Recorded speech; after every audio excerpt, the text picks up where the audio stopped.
Hello. And welcome to the TheKnitGirlls. This is episode 536. I'm Laura, also known as Lala. I am Leslie, also known as You Don't Call Me Les. Today's Thursday, June the 24th, 2021. We've been at this for about an hour. Just messing with sound. Uh-huh. That we figured out what was wrong. It was us. Yes. So yeah, we're trying to look something different again this week with the sound. It's a combination of a lot of things. One, my sound card is 10 years old, probably, and it was a very basic sound card to begin with. Number two, we don't really know what we're doing. And C, we're switching between numbers and letters. yes. We also don't know what we're doing. So we feel like we need to reinforce that part. yeah. I feel drunk, because we've been trying so many things over and over today. I sang the Menomina song. You did? Yeah. The Muppets multiple times, trying to test sound. It's so silly. Yeah. So, we hope that it's listenable. There are still things we're going to do to improve it, but we hope it's at least listenable for you. So we should get started. Sure. Knitting. Would you like to go? Would you like me to go? I am almost at the end of this row, so if you want to go first, that would be super. I mean, you're in the round, so... Well, it's not really a row, but at the end, I don't want to leave the needles in the middle. Oh. Because I'm magic looping. But give me, a second. I can just fill dead air. That's not a problem. Alright. That's what we do at SSK every year. Every year. So I am working on the Harvest sweater by Tin Can Knits. It's one of their simple collection, which is free on their website.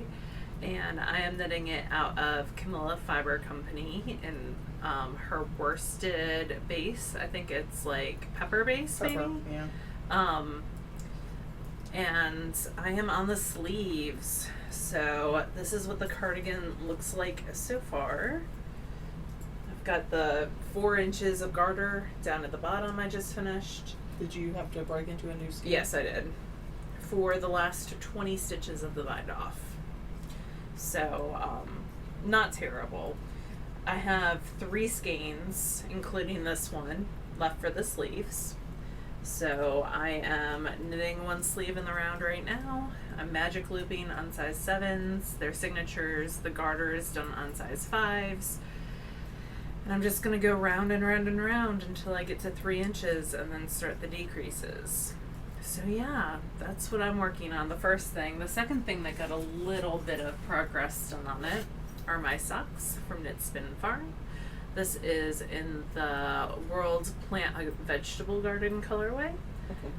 And I was somewhere and I got a good couple solid rows done.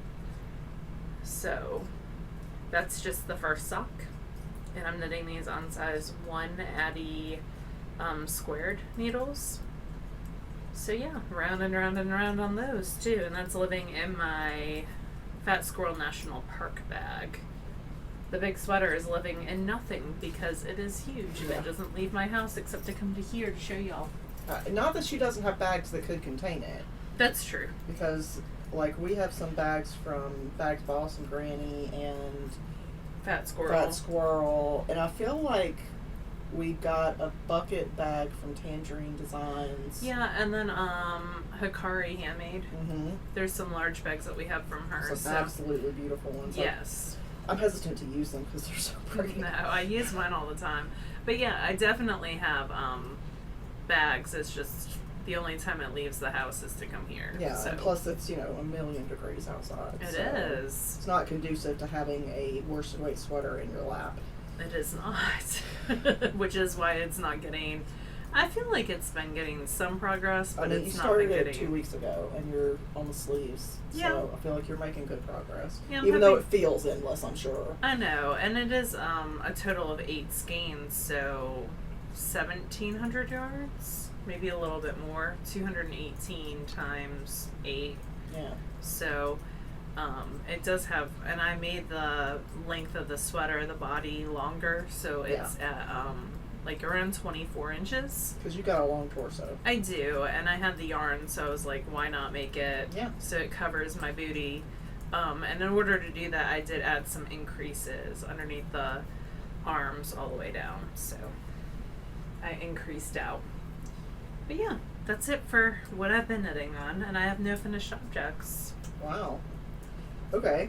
I guess I better talk now before we get to the spinning bit, because you have been busy this week. I've got a smidge of spinning. So, knitting wise, I have been working on, I've also got some Knit Spin Farm socks on the needles, and I cast on something new, and I'm swatching for something as well. So I've been a busy little bee. I'm actually swatching on size 10s for DK weight. Wow. Yarn. It's supposed to have an Aran weight gauge once. The pattern calls for a DK weight yarn. So what pattern are you swatching for? It's a relatively new one. It's called Geometry. It just came out. It's a cropped sweater, and it's got like stockinette on the front, like a panel and back panel, but the sides are like welted. Ooh. So it's like a block of reverse stockinette, then reverse stockinette. And what yarn are you using? I'm using Barocco Indio, which changed its name to Barocco Linen Stonewash, I think. It is 100% linen. The pattern calls for silk, which is just not something I have in my stash. And I'm not really in a point where I want to buy more, a sweater quantity of yarn, even though this is cropped, so it doesn't call for as much. So this is the color. I got this from House of Yarn. Oh, sorry about that. I got this from House of Yarn. Last SSK? No, the one before that. So 2017? 2018, because we had it in 19. Yep. So yeah, I've had this yarn in the stash for a while. It calls for size 9s.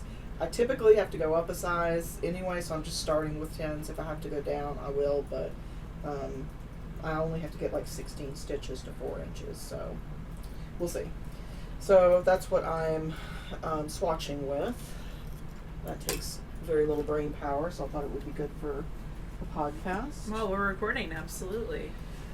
I do have some Knit Spin Farm socks. I have no idea where I was last week. I may not have made any progress since last week. I don't remember. But this is where I am. These are the National Park colorway from Knit Spin Farm in her sport weight base. And I'm just on the cuff of sock number 2. I've got another 2+ inches before I start the heel. And these are top down heel flap with a gusset. One of our first episodes was called Nobody Likes a Gusset. Because I used to hate knitting gussets. Yeah. And I still don't love knitting them, but they fit me better. Yeah. So. Nobody does love a gusset. Yeah. I feel like we need to, so Laura and I and some of our friends listen to My Dad Wrote Porno, and I keep this running list of like just hilarious little tidbits that they say, it's usually a phrase or something. Yeah. I feel like somebody should do that with our episode names, because some of them have been pretty funny, unintentionally usually, but and that's living in a yarn and whiskey bag? Yeah, Laura and I saw these at, it was Virtual Maryland or Indie something. Indie Stitch? Untangled. Oh, okay, yeah. It was one Virtual of the festivals Indie that was Untangled. around the Maryland time. And so we got some bags from Yarn and Whiskey in this beautiful African print. They're really lovely and heavy duty. Yep. So, she's got gorgeous bags. Yeah, it was hard to pick one because she uses the beautiful fabric to her advantage really well.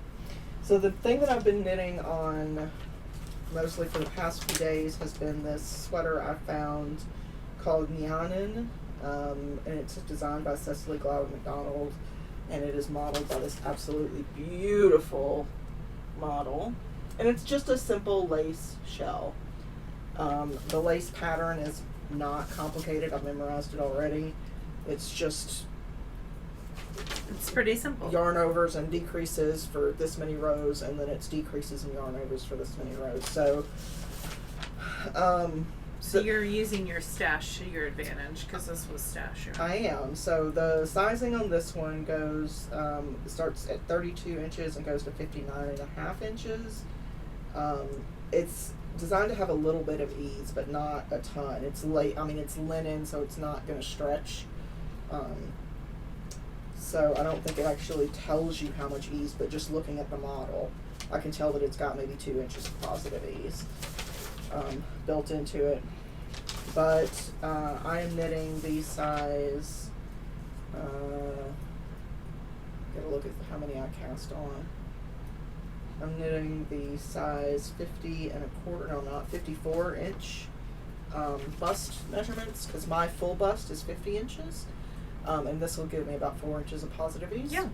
I'd rather it be positive ease than negative ease, so. Absolutely. And also I was off on the gauge by about 1/4 of a stitch over 4 inches. So it'll end up being slightly smaller. Yeah, slightly smaller than the 54 inches. So 1/4 of a stitch, I'm not going to do the math, but it'll be fine. And if it doesn't fit me, it'll fit somebody. So, I am using some linen. So we have a lovely viewer named Shauna who occasionally gets the urge to clean out a bunch of her stash. And in this case, she ripped out a garment, and this was in the Quince & Company Sparrow. It's a linen. It's a fingering weight linen. If it looks familiar, it's because I've actually knit a garment in this base, in this color, before. It was the Caulfield cardigan, which was a fingering weight lacy cardigan by Amy Herzog. And it's still in my closet. I wear it in the summer because it's linen, so that's when it's best suited.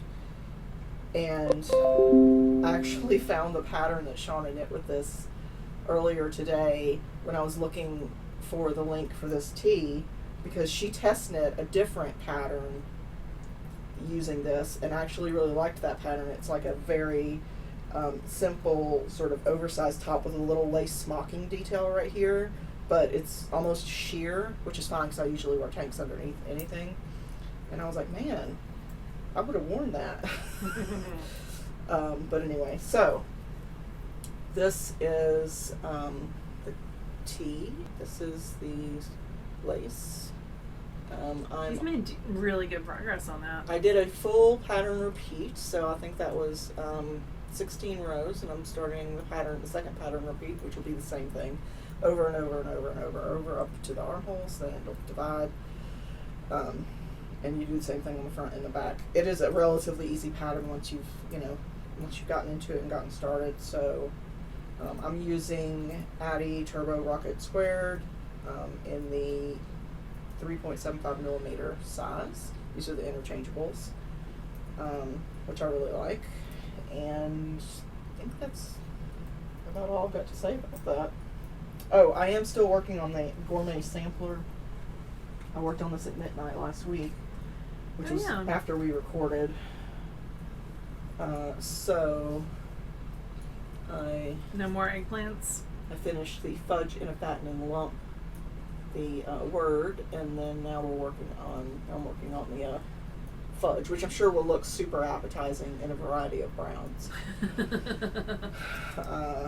So yeah, there's that. And I've been working on it not as much as I would like because I've been doing a lot of other stuff this week. So for finished objects, I have a couple things. You've been selling a ton. I have been trying.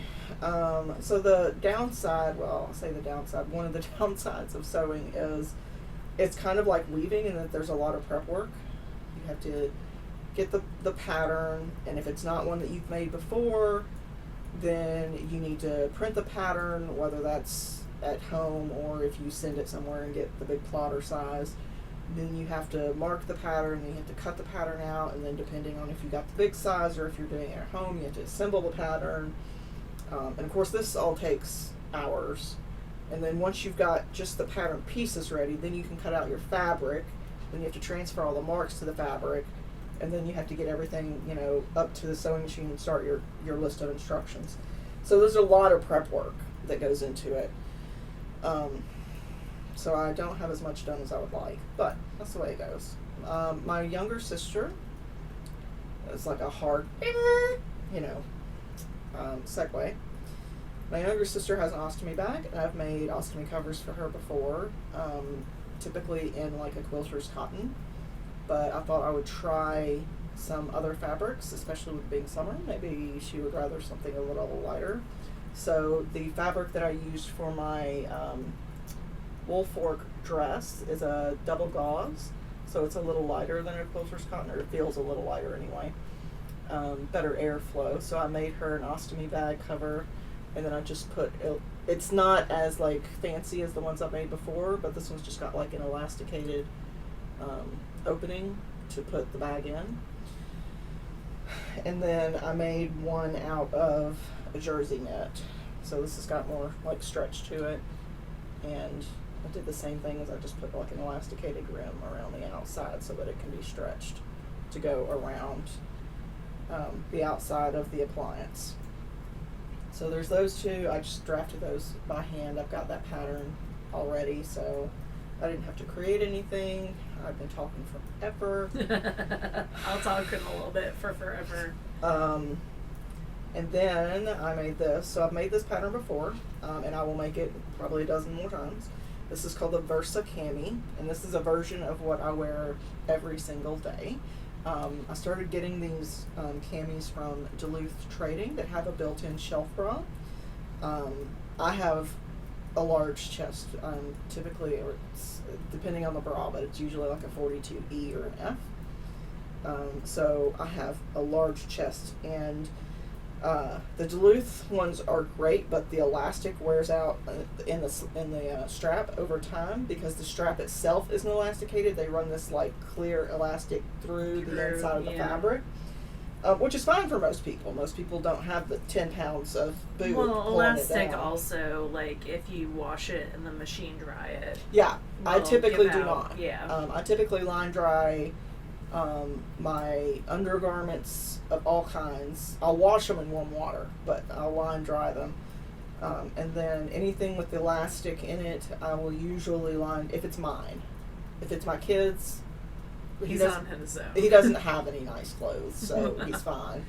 And all my husband wears are like basketball shorts and t-shirts, so I take better care of my own clothes. So, this is called the Versacammy, and it is by Stitch Upon a Time. I'm sure there's several versions of the same thing out there. This is the one that I like, and this is made out of a jersey net, the same jersey as the ostomy bag, because I already had it out. Yeah. And so it's stretchy, and then on the inside, the shelf bra. Oh, you did like a power mesh. I did a power mesh for the front. This is the front. This is like the boob sack in the front.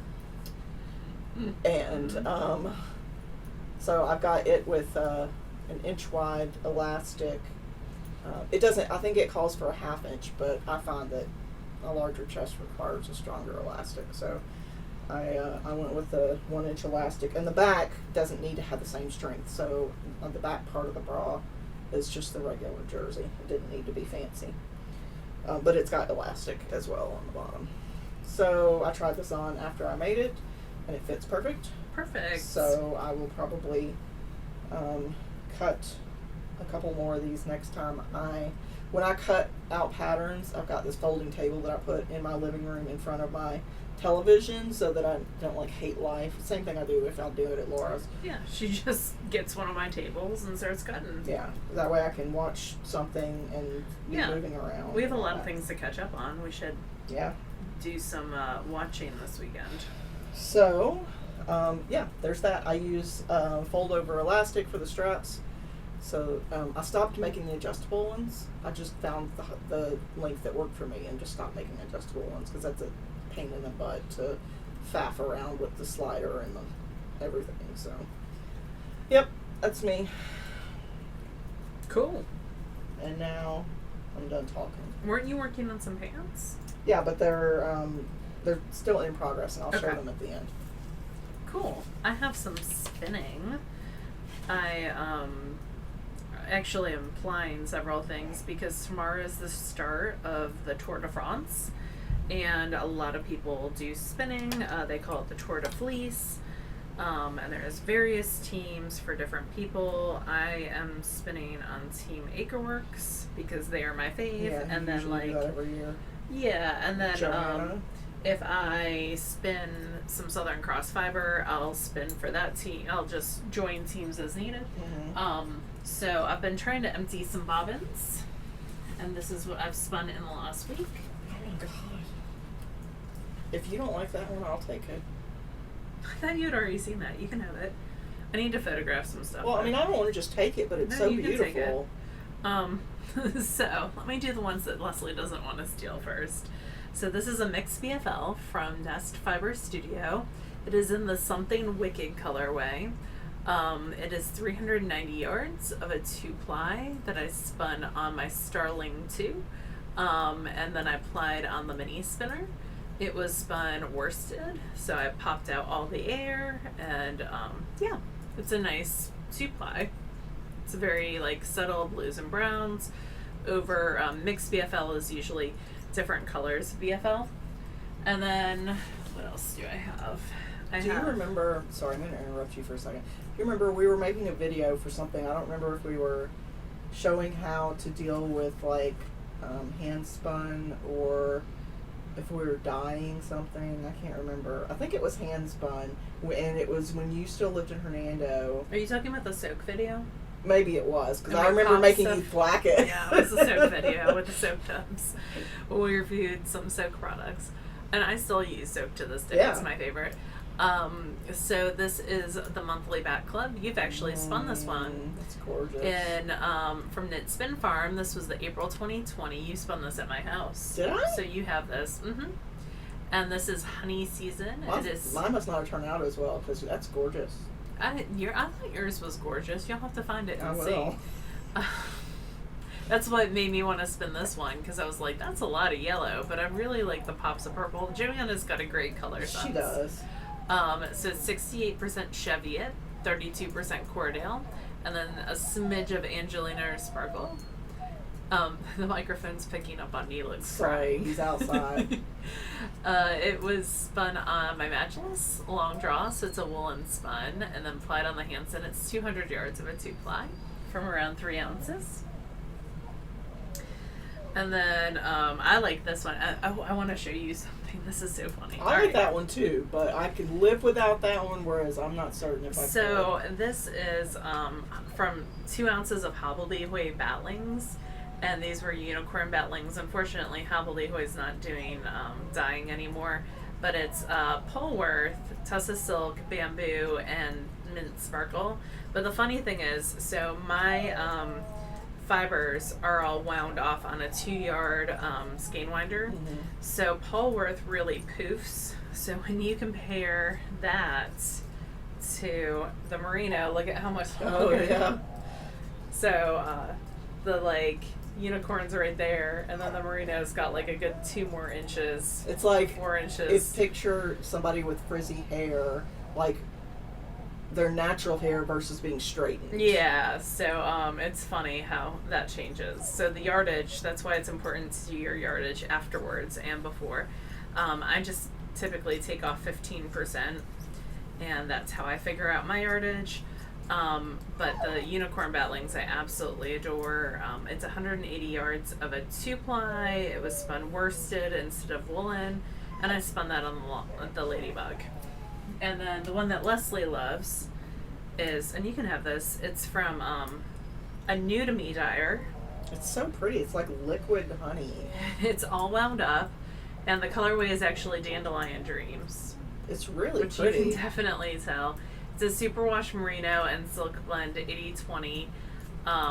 It's 495 yards. I spun it on the Ladybug and applied it on the mini, and it was spun with a short forward draw. So it is worsted prep, worsted spun. You gotta get it up near the camera. It's so I will. pretty. And so it's got a nice sheen because of both the superwash merino and that high silk content. So yeah, it's Pretty. really pretty. Thank you. You're welcome. So yeah, that's it for me for spinning. I have another bat from Joanna Spring that I'm actually in the middle of plying right now, and then I also have that 5 ounces of the mohair blend from last week from Julie Spins to ply as well. And then I'm gonna spin a whole bunch of Joanna Spring bats for Tour de Fleece and some top as well. So yeah, and I started combing fiber this week, which is its own adventure. And I keep trying to buy combs, but no one will sell them to me. Oh yeah, so if you have a pair of, what kind is it that you're looking for? Valkyrie fine, Valkyrie extra fine combs that you're looking to offload, you should reach out to Laura. Yeah, the double row ones, not the single row. But yeah, it's been interesting trying to get them, and the pad and everything has not been, everyone's sold out. But she's happy to buy them from you. Yes, I am. But yeah, that's about it for me for spinning. What have you been reading? I don't know what it is about this color combo that really It's really a pretty, like, that is super not my colors, but when I saw it, I really liked it. Like, it's a nice, subtle, it's going to be a good neutral. Yeah, it's really, really pretty. Like in a shawl? I like it lots. So, okay, so for reading, I've got a ton of stuff, so let me move this thing so we can actually see. Alright, so I am rereading the Dragonkin series. I didn't start at the beginning because I've read the first few several times. So I'm reading the 8th book. Dragonkin is a fantasy. There's dragons. And, which Shapeshifter is, dragons. Yeah. And it's male, female. And it is a typical, like, bodice ripper romance. There's graphic. There's berserkers. Are there? Yeah, the queen's a berserker. Oh yeah, I guess it's never really outright said, but yeah, she is. So I'm on the 8th book of 9, and her other series, the Blacksmith Queen, it's hinted very strongly that they're going to cross over. Yeah, they're in the same world. Yeah. So I'm looking just forward to that. Just over one side of the mountains from each other. I finished listening to Rabbits by Terry Miles, which is a suspense thriller. I talked a little bit about it last week. It's kind of like, what was that movie, A Rat Race? It's sort of like, because you have to find clues and then keep going. Which is based off of another movie. It's something world. Oh, it's a mad yeah. world. Well, this one, it's not funny, but it's like you have to keep finding all these clues, and most people use the internet plus other mediums to find these clues. But I wouldn't really say it's a techno thriller because it's not about the technology necessarily. But it's good. I would recommend it. I also listened to Hail Mary by Andy Weir. He's the same guy who wrote The Martian. I wasn't sure if I was going to like Hail Mary because some of the reviews talked about plot. There's this like thing where when an author puts out one book that's really, really good, like they don't always live up to a follow-up, even if it's not a sequel necessarily. I mean, like, it would be hard to live up to like The Martian. Right. Yeah. But I really liked it. Oh, good. I won't give away any of the plot points, but if you liked The Martian, or you like sort of a self-deprecating, nerdy guy who can pull complex mathematical theories, or not mathematical, but like scientific formulas out of his head, it's entertaining. I really liked it. I listened to it in like just a couple days. It was really good. And then I'm also alternating, so I finished both of those. So now I'm alternating between a science fiction novel called The Lesson by Cadwell Turnbull. There's no real romance. It's aliens land in the Caribbean, but they wear like human body, essentially. Not like a dead person that they put on, but like... Like the Earl suit from yeah. Men in Black. They appear as humans, but they're there looking for a specific thing, but they won't tell anybody what it is. And so I'm listening to that and alternating it with Devil in the Grove, which is about the Groveland Murders. It's a biographical memoir about Thurgood Marshall by Gilbert King. And I had no idea about any of the most of the information in this book. It's really good. The narrator can sometimes have a slower cadence, which gets on my nerves, but you can always adjust that, so that's not a big deal. But he's telling the story in a really compelling way, and it's about the citrus groves in Florida and how the sort of booming need for citrus sort of kickstarted this economic thing that was sort of combined with civil rights and racism. Yeah, absolutely, 100% racism. And it wasn't Thurgood Marshall's most famous case, but it was a really impactful one. So I'm listening to that, and I've still been watching Would I Lie to You, which is a British comedy panel series. If you like, I went all over the map with that. Like comedy to fantasy to biography to science fiction. There is quite a large number of genres. What about you? So I have not been reading a whole lot of large genres. I'm reading A Pandora Pine is the name of the author, and she's got several series that all kind of combine. They are all, for the most part, adult, male, paranormal mysteries. So there's psychics and ghosts. And they all take place in Salem, Massachusetts. And like between the two series, there's like 26 books. So that'll keep me busy, and they're all in Kindle Unlimited. That'll keep me busy for a while. Yeah. And then, and one of them just took place in Key West. They went on vacation to Key West. So now I want to see some of the historical aspects of Key West. I find it really, really interesting. So that's an adult male paranormal mystery series, or two. And then I've also been reading I finished Rosalind Palmer Takes the Cake, which is by Alexis Hall, who's an author that I've really, really enjoyed before. Mm-hmm. And it's kind of like a Great British Bake Off type adult female male, although the female main character is bi, romance. So really, really good. Really enjoyed it. Yeah, it wasn't like life-changing, but it was a great romance. Yeah. And then I got my electric issue of Ply, so I read through that the other day. I'm gonna pull it out. Now, why did you pay so much attention to this one, Laura? So this is the electric issue of Ply. Ply magazine retails for $11. I read all my Plies, but I wanted to bring this to y'all's attention because I'm in it. But also it's a really, really good issue. So one thing that I really like about it is there's a great article by Stephanie Gustad about the different types of tension systems. So if you've ever wondered, hey, when should I use Scotch? What's the difference between Scotch tension, Irish tension, and double drive? This is a great article there, and it's several pages. And then there's also just information about e-spinners from the Hanson people, drum carders, and dyeing electric,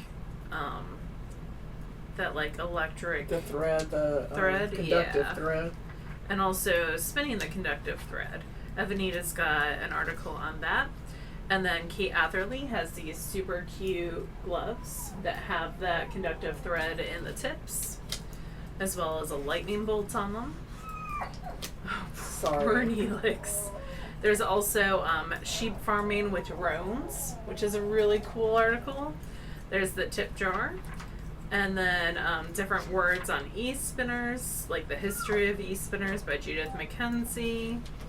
And then here's my article, which is 2 pages, which is the e-spinner roundup, which goes over every single different type of e-spinner that was available last year, So in 2020, so there's 14 different e-spinners and the different comparisons. Are you gonna go let him in? I'm just gonna pet him for a second. Some other articles. There's an article on how to best do long draw on an electric wheel. Oh my goodness. Adding sparkle, like what the difference between Angelina nylon and Firestore is. And then one really cool thing is this felted piece, this wall hanging. I thought that was really, really neat. And then also, there's ergonomically, Carson Demers has an article on how best to keep your body healthy when spinning on an e-spinner. And then there's this gorgeous woven, hi dogs, yeah, I know, scarf / shawl. It's definitely the door being open is causing the Okay. echo. Come on, let's go. There's also a quill spinning on here on an e-wheel, a whole bunch of information about tease waters, how to spin the lights, and then a really cool article about being a spinning nomad. So living in a small RV and how to get power for your e-wheel, which was really interesting. And also how to make your own electric bobbin winder for weaving bobbins using an electric drill. Yeah. Yeah. So really, really interesting issue. Lots of things that I found that were really, really impactful and helpful. So yeah. And you wrote an article. And I wrote my first article.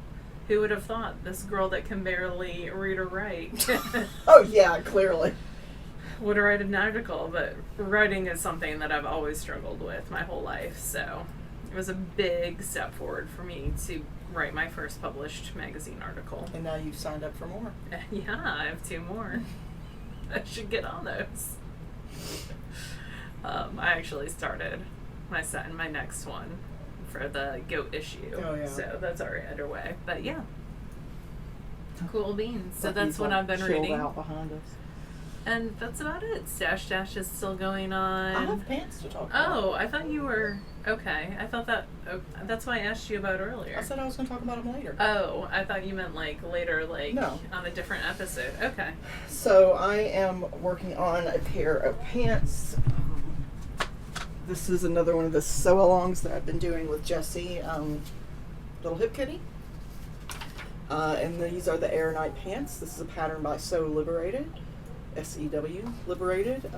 She recently expanded the sizing on these. I think it went to like an 18 or a 20 before, maybe 20. But she recently expanded it, and now it goes up to a 34, I think. These are U.S. sizes. Yes, these are U.S. sizes. I'm sure she's got a conversion on her website, or you could probably Google it. But there are different options. You can knit these pants, or you can make these pants out of a knit or a cotton, or something super drapey like, let's see, rayon challis, tinsel twill, or silk noil. You could also use like a knit fabric or a French terry. Ooh, a French terry Yeah. would be nice. And I will probably be making these pants again because cool. I have enjoyed it. So the version that she made, that's like the cover photo, is very similar to this color, which I didn't really like consciously notice until after I'd ordered it. But this is like a kind of a cinnamony brownish orange, and it's a rayon challis, CHLLIS. I googled to make sure that I was pronouncing it correctly. Good for you. And I'm doing the elasticated waist, and I'm also going to do an elasticated cuff. I haven't done that part yet. That's the only part I've got left. Interesting. Yeah, you can do like just a normal tapered Yeah. cuff. But I have lots of pants like that. I don't have any kind of dressy pants that have an elasticated cuff. So I'm like, why not? So I'm going to do that. But I did make a mod on these that I'm really pleased with. So the pockets on this are meant to sort of be open and gapey. And she says if you don't want them quite so gapey, you can do a box pleat, which pulls in a couple inches on the side. And you remember we saw that on the Great British Sewing Bee? So I did that. And I also added this, my sewing machine, which is a Janome Memory Craft 6600. Has a bunch of built-in decorative stitches, which I don't use very often because I use like 3 basic stitches and that's it. But I did this like little leaf detail. It's cute. That I'm really pleased with. And yeah, it's come out pretty well. I don't think I'll put that detail anywhere else. The waist is elasticated, also it's huge because I have quite a butt and thighs and hips, and that's just the way it is. I think it'll fit nicely. But I sort of was really worried about the color on these and what was the right side and the wrong side, and there isn't one. And they're sort of like tie-dyed anyway, lightly, like it's hard to see. They're slightly tonal. It's slightly tonal, yeah. So yeah, I worked on these a lot yesterday before I went to knit night. Cool. So I've just got the cuffs to do, so hopefully these will be done next week. I haven't decided what is next. I'll definitely next time I cut out fabric.